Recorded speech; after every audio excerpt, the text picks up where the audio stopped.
Қызылорда қаласында тылсым күштері арқылы ұбытудан жоғары бал жинап беруші Тәуіп жұмыс атқарып жүр. Тілшіміз Тәуіптің үйінен. Өмір бойы оқымадық енді, оны жасырмайым. Дайвеншик, тикток, инстаграмнан бас көтермедік. Ертең енді ұбытудан қаласақ маңырақ қалатынымызды біліп, осы емшексіге келіп тұр енді. Бұл болмаса енді газелейдейм, ай сайын 300-ін таппайым ба? Биылға бірінші сеансым осы. Мен любой тесттен өткізіп берем.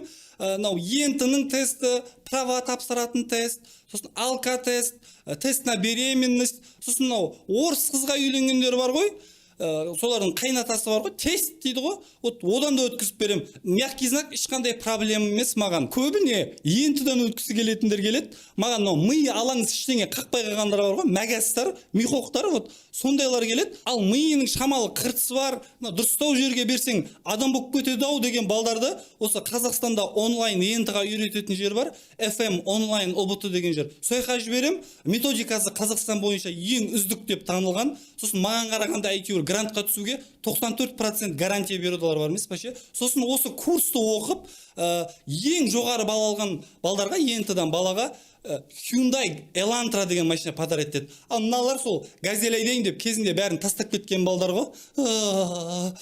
Кеттім мен, әрмен қарай жалғастырайын емімді. Жаңбыр жауар. Татьяна Тестова, Светлана Шпорова, ПТК арнасы.